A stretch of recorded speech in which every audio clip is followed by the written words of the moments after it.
Halo semuanya, apakah teman-teman pernah melihat berita tentang tindakan kriminal yang terinspirasi dari film, atau mungkin tentang kenakalan remaja yang menirukan video game? Pasti kita semua pernah melihat berita semacam itu di TV maupun di internet.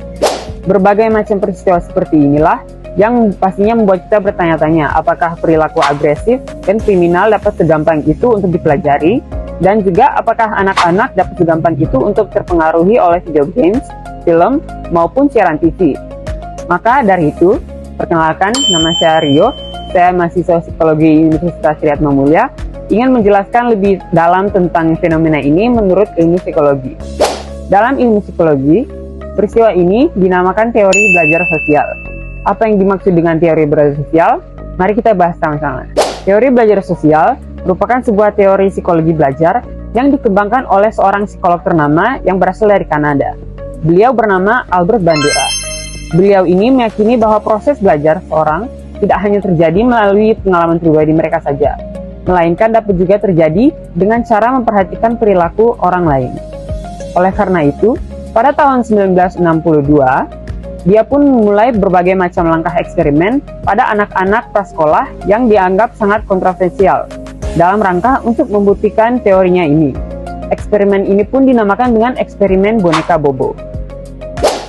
Dalam eksperimen ini, Bandura menempatkan seorang anak bersama dengan seorang dewasa dan juga sebuah boneka di dalam suatu ruangan. Orang dewasa di dalam ruangan itu pun sudah diinstruksikan untuk menunjukkan tindakan agresif pada boneka untuk dilihat oleh anak yang berada dalam ruangan tersebut. Hasilnya, anak yang memperhatikan perilaku agresif orang dewasa cenderung untuk mengikuti perilaku tersebut. Setelah itu, untuk mengetahui apakah video, film maupun kartun memiliki efek yang sama, Bandura pun melanjutkan eksperimennya dengan menggunakan media yang lain, seperti menunjukkan anak-anak video ataupun kartun yang menunjukkan perilaku agresif terhadap boneka.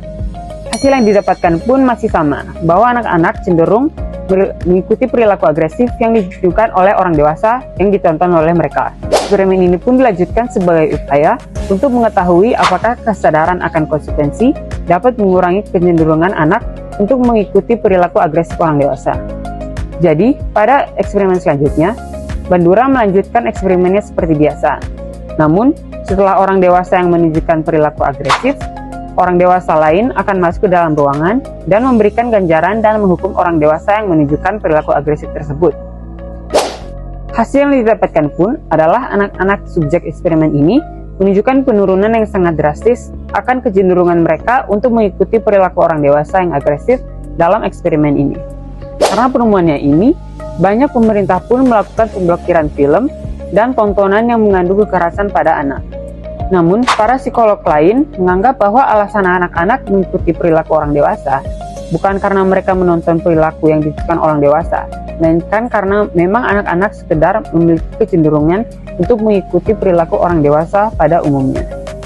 Nah, dari pembahasan ini dapat kita simpulkan bahwa manusia memang dapat mempelajari perilaku dengan hanya memperhatikan perilaku orang lain. Film, video games, maupun tontonan TV bukan menjadi satu-satunya penyebab perilaku agresif manusia, melainkan karena kurangnya kesadaran akan hukum atau konsekuensi atas setiap perilaku kekerasan dan agresif.